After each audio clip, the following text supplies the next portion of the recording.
I woke up one morning to find a notice stuck to my front gate: my own ATV, sitting on my land, was about to be towed.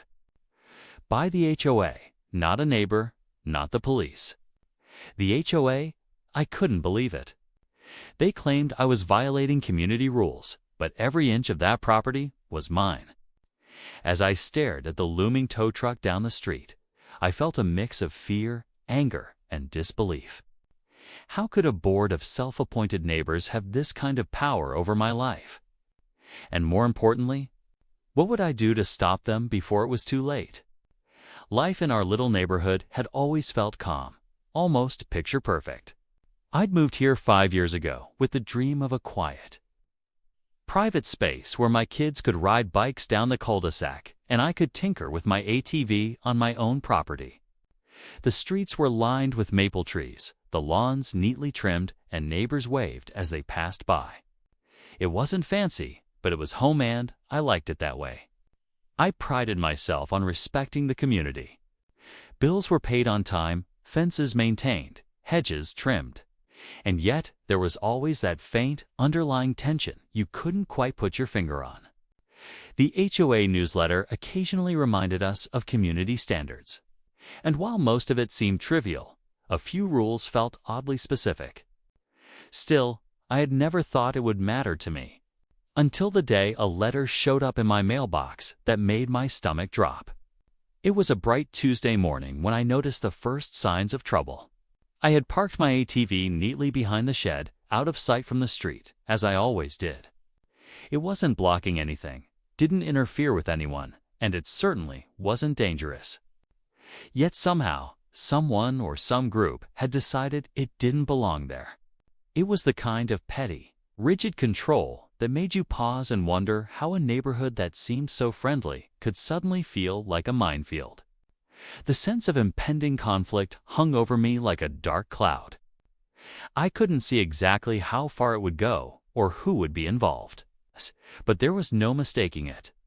Someone had drawn a line in the sand, and I was about to be on the other side. At first, the notices were subtle, almost polite.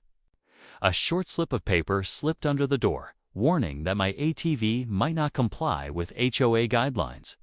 I remember staring at it, trying to wrap my head around the absurdity. My ATV wasn't even visible from the street. It had never caused anyone a problem. Still, the HOA seemed determined to make it one. Days passed, and the notes became more frequent, more insistent. Each letter carried an undertone that made my stomach not passive-aggressive. Reminders of community standards and property appearance violations. They cited rules that seemed arbitrarily written. Rules that none of my neighbors ever followed themselves. One rule demanded that no recreational vehicle be visible from the street. Yet half the houses displayed boats, golf carts, and even tiny trailers. It felt personal, targeted.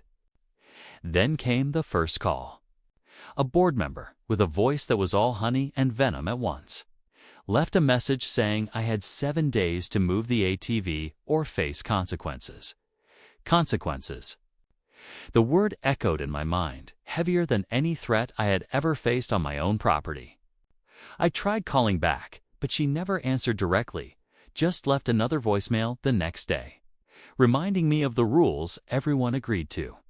I knew it was petty, but it was also escalating.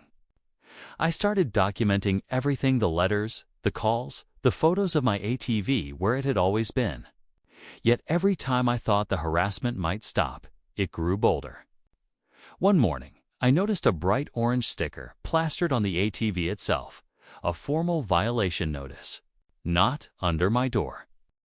On my property. It was public, humiliating. Any neighbor passing by could see that I was being branded as a rule breaker. By the end of the week, the notices were accompanied by fines.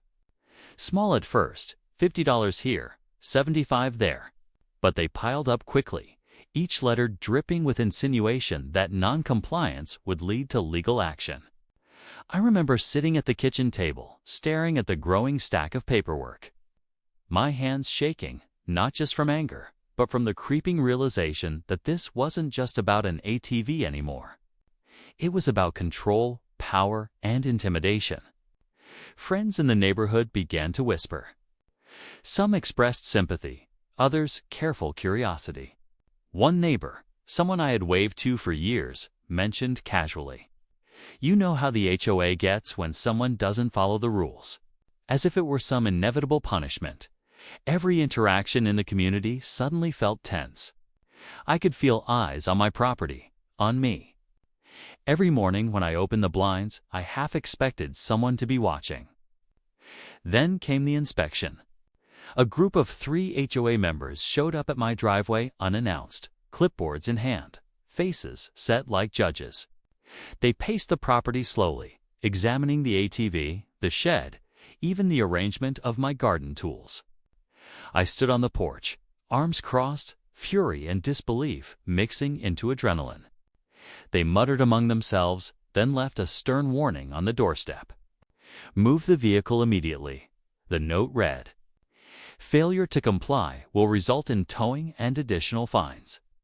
I knew that towing meant more than inconvenience.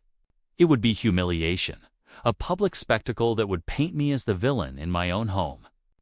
Yet as I read the letter, a spark of defiance grew inside me. This was my property, my home, my life. I wasn't going to back down quietly. I began researching the HOA's bylaws, reading through dense legalese and cross-referencing state statutes. It was confusing, frustrating, and terrifying. Every time I thought I understood a rule, I found a loophole or a clause that seemed deliberately written to favor the board. The more I dug, the clearer it became. They were overstepping, twisting regulations to justify harassment. But proving it, that was a mountain of a task. Meanwhile, the fines continued to accumulate. My mailbox became a battlefield. Letters demanding payment, threatening escalation, insisting I had already been given multiple warnings, even though I had documented every interaction. Each envelope felt like a strike, each threat like a reminder that the small, friendly neighborhood I had loved was turning into a cage. I tried negotiation, hoping to reason with the board. I sent emails detailing the legality of my ATV's placement, photos showing it was out of public view, explanations that it posed no risk or inconvenience. Silence, then more fines, another sternly worded notice. It was maddening. The more evidence I provided, the more determined they seemed to become.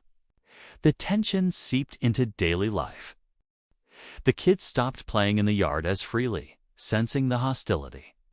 Every phone call from an unknown number made my heart race. Even mundane errands felt heavy with dread. Neighbors whispered in passing, glances lingered too long, and I felt the weight of constant scrutiny. The board wasn't just enforcing rules, they were controlling a narrative, painting me as a troublemaker while hiding behind bureaucratic authority. It escalated further when a towing company appeared unannounced one Friday morning. The driver called, saying they had an order from the HOA to remove my ATV immediately. I ran out, furious, trying to stop them. Arguments erupted. Paperwork was demanded, threats exchanged.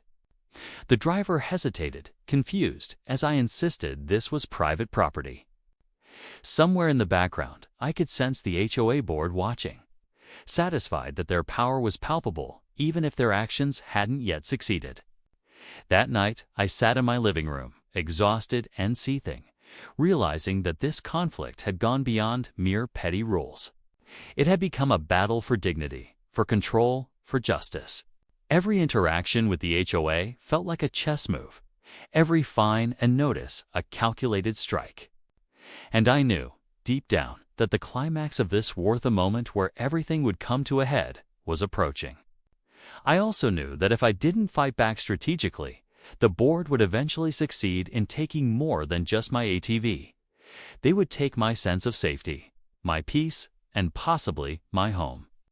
The creeping fear of losing control over my own property became a shadow over every decision, every glance outside my windows. And then, one morning, I opened the mailbox to find something I never expected, a letter stamped not by the HOA, but by the state attorney's office. My heart skipped. Could this be the turning point I had been desperately searching for?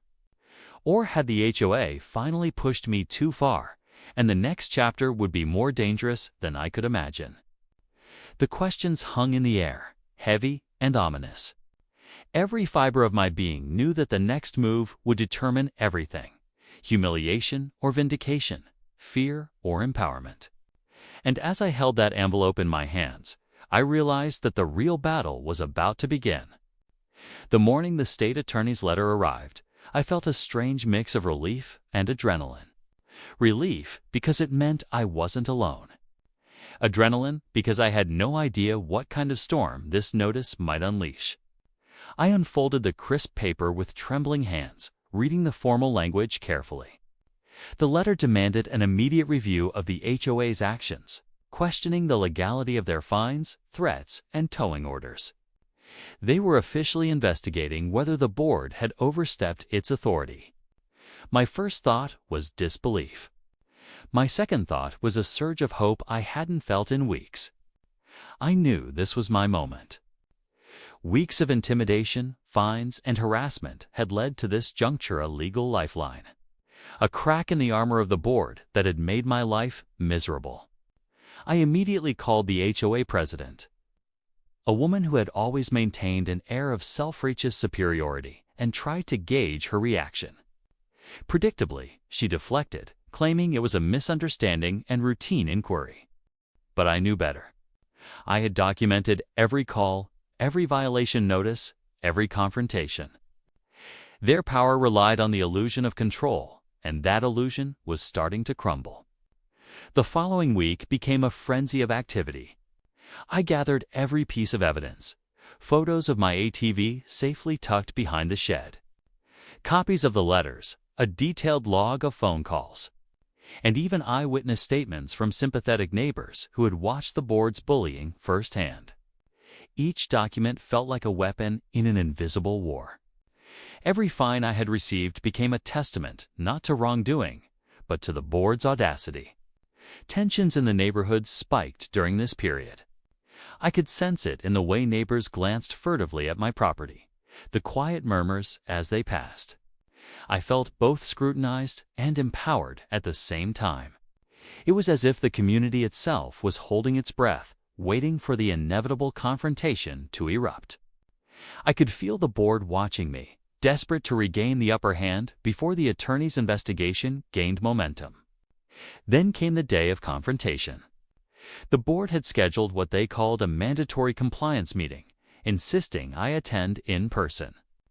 I arrived early, carrying my carefully prepared binder of evidence.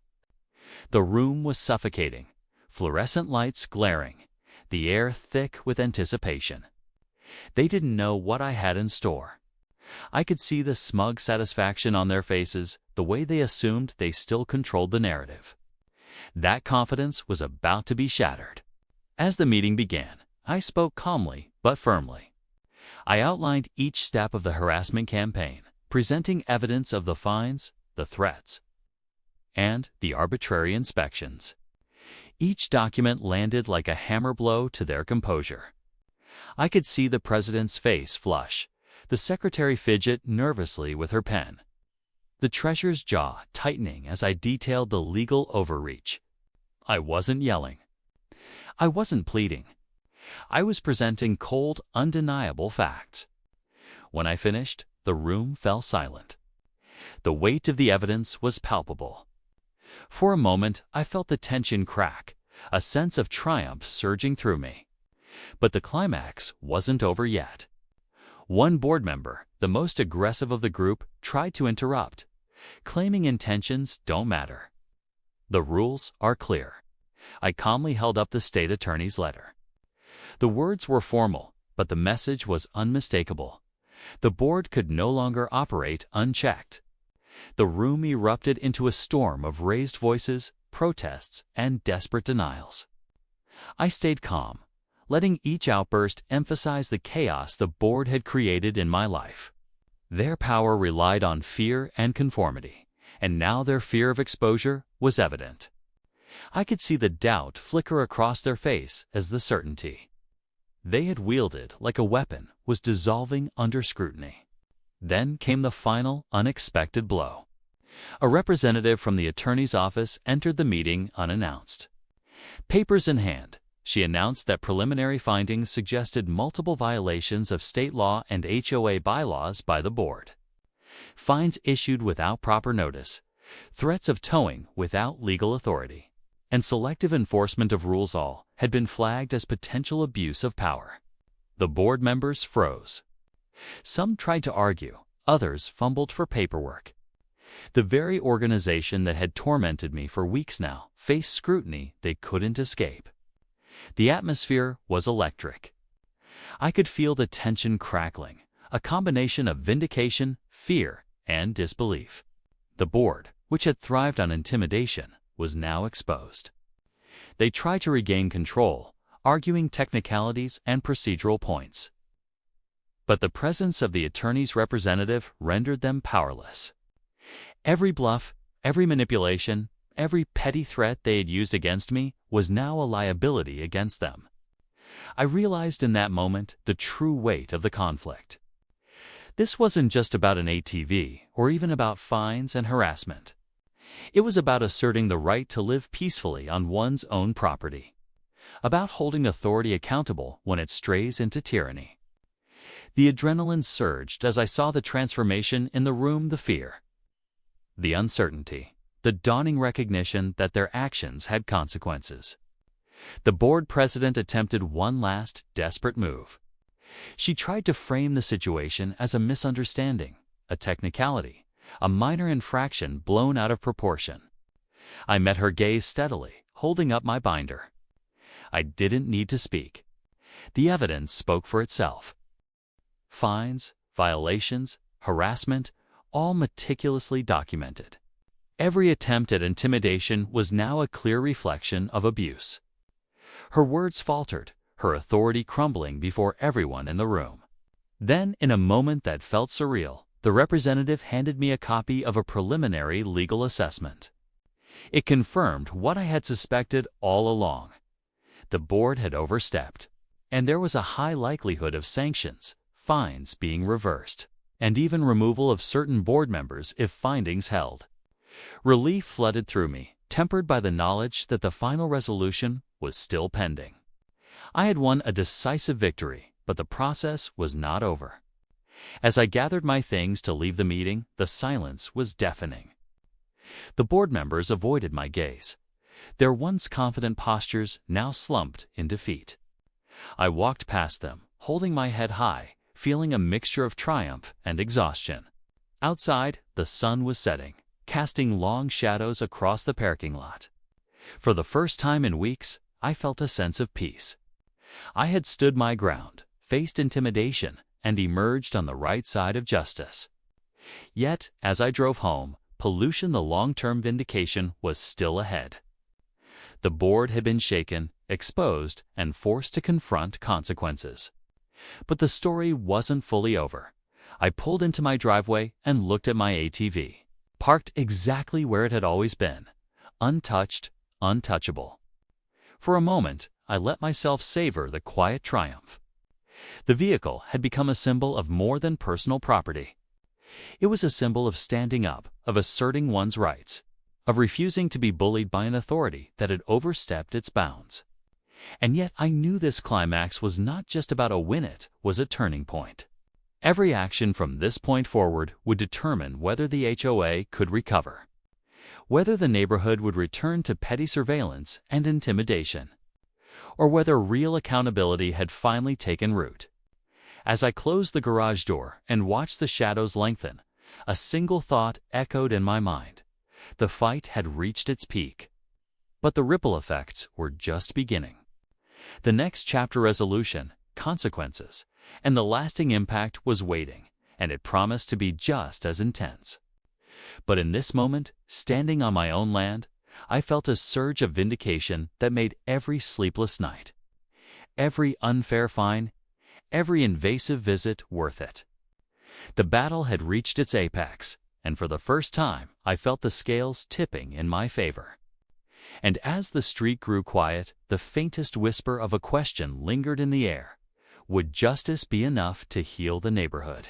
Or would the scars of petty power linger far longer than anyone anticipated?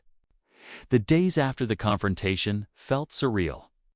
For weeks, my life had been a relentless cycle of stress, frustration, and fear. Every knock at the door or glance at the mailbox had carried the weight of possible escalation. Now, with the state attorney's involvement and the board visibly shaken, the tension lifted, but in its place came a sense of cautious reflection. I realized that the fight wasn't just over the ATV. It was over dignity, fairness, and the principle that no one should wield authority unchecked in their own neighborhood. The HOA board scrambled to respond after the attorney's preliminary findings. Meetings were called, apologies issued, some sincere, some perfunctory. Fines that had felt like personal attacks were suddenly reversed. Letters arrived in the mail confirming that any towing orders were invalid and that the board's prior threats carried no legal weight. I read each envelope with a strange mix of relief and lingering disbelief. For the first time, the neighborhood felt like it could breathe again. Neighbors began to notice the shift almost immediately. Those who had once whispered behind fences now nodded in recognition or waved with cautious smiles. A few even admitted privately that they had feared the HOA themselves and had stayed silent, unwilling to challenge petty power for fear of retaliation. The entire dynamic of the community subtly began to change. My stand had sent a message. Unchecked authority could be challenged, and ordinary homeowners could fight back. I spent time reflecting on the personal cost of the ordeal. Weeks of sleepless nights, constant vigilance, and mounting stress had taken a toll on my mental and physical health. Yet there was also a growing sense of empowerment. I realized that standing firm against injustice, no matter how small or seemingly absurd, was a lesson in resilience. It was not just about winning a personal battle, but about establishing boundaries and refusing to be intimidated. Every late night I spent documenting fines, photographing violations, and drafting emails to the board had been a small act of resistance that now contributed to a larger victory. The board itself was forced into accountability. Some members resigned under pressure. Others faced formal reprimands. Policies were reviewed and rules were clarified to prevent selective enforcement in the future. The HOA newsletter, once a vehicle of subtle intimidation, now included transparent explanations of bylaws and procedures. It was ironic, in a bittersweet way, that the very organization that had made my life miserable had to take steps to prevent the same kind of harm to anyone else. The petty tyranny that had once loomed over my property had been dismantled. Piece by piece, by the simple act of standing up and documenting the abuse. The legal aspect wasn't over immediately. The state attorney's office continued its investigation, and I maintained detailed records to ensure every action remained above board. It was tedious and time-consuming, but it reinforced an important truth. Fighting back doesn't mean rushing blindly into confrontation. It means preparing, documenting, and remaining calm under pressure. Every notice, every letter, every threat became ammunition, not for revenge, but for justice. Over the following months, my community began to feel lighter. The street was no longer a place of quiet tension, but of genuine neighborly interaction. Children played outside without hesitation. Neighbors greeted one another without furtive glances, and the subtle, insidious fear that had hung over the community for so long dissipated. People began to engage in dialogue about rules, fairness, and accountability rather than compliance and fear. It was a profound shift that I hadn't anticipated when the first violation notice was slapped on my ATV. Yet, experience also left a lasting impression on me about vigilance. Authority, even in small, seemingly innocuous forms like an HOA board, has the potential to become overbearing when unchecked. I began hosting informal gatherings to educate neighbors about our rights, our obligations, and the importance of transparency. People who had once felt powerless began to speak up, ask questions, and participate in decision-making. The ripple effect of one person's resistance became a quiet movement toward a more informed and engaged community. Emotionally, the resolution brought a sense of closure, but also a deeper understanding of human behavior. The board members, in retrospect, weren't evil. They were ordinary people intoxicated by the small authority they had been granted. What made their behavior dangerous was the lack of accountability and the willingness of the community to remain silent. Confronting that system required patience, courage, and strategy, but ultimately it demonstrated that structures of power, no matter how petty, could be held to account. My ATV, the symbol of the entire conflict, remained where it had always been. Every time I looked at it, I remembered the fear and frustration, but also the triumph. It had become a quiet emblem of resistance, a reminder that standing up for what is right doesn't have to involve shouting or aggression. It can be meticulous, steadfast, and unwavering. The simple act of refusing to move a vehicle became a lesson in courage. Not just for me, but for anyone in a similar position of unjust scrutiny. The community, too, seemed transformed. Conversations shifted from rules and fines to shared experiences and neighborhood improvement. Meetings became forums for constructive discussion, and transparency replaced secrecy. The HOA, once a symbol of oppression, had been forced to redefine itself or risk losing its credibility entirely. And though some tension lingered, it was now tempered by mutual respect and the knowledge that abuse would not go unchallenged. Looking back, the ordeal also taught me the importance of documentation. Every note, every photo, every phone log became crucial in asserting my rights. It was tedious, often exhausting work, but it proved that preparation and diligence could neutralize intimidation. I began encouraging others in the neighborhood to maintain records of interactions with the HOA, not as an act of paranoia, but as a safeguard against arbitrary or unfair enforcement. Knowledge, as it turned out, was the greatest shield against small-scale tyranny. There were moments of reflection that felt almost surreal. I would sit in my backyard, watching the sun set over the street, and consider the journey from fear to vindication, the anxiety, the humiliation, the relentless harassment. It all felt distant now, replaced by a quiet pride. I had faced an authority that seemed invincible, exposed its weaknesses, and emerged not only unscathed, but stronger. The battle had left scars, yes, but those scars were reminders of resilience and resolve. The broader lesson extended beyond property rights or HOA disputes. It was about recognizing when structures of power, no matter how familiar or local, overreach, and having the courage to respond thoughtfully but decisively. The experience reinforced a universal truth: standing up for yourself is not selfish. It is essential. Respect, fairness, and justice are not automatic. They are earned and defended. In the weeks that followed, the neighborhood slowly returned to normal. The kids played outside again without worry. Neighbors smiled openly. And the petty tension that had clouded our interactions for months finally lifted.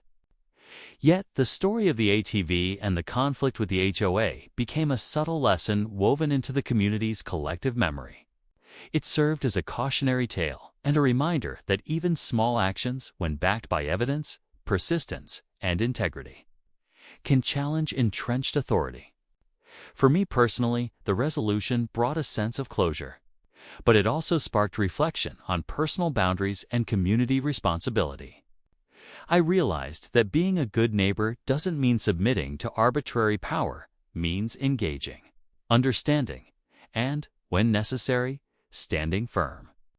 I continued to participate in HOA meetings, not out of fear, but out of a sense of responsibility, advocating for fairness and transparency, ensuring that no one else would endure what I had.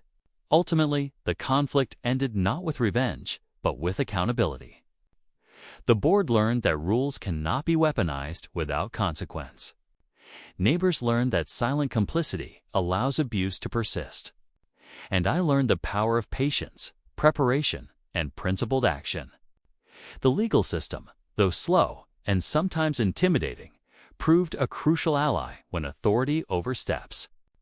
And for viewers watching this story, the takeaway is clear. Never underestimate the value of standing your ground and documenting every step of your fight.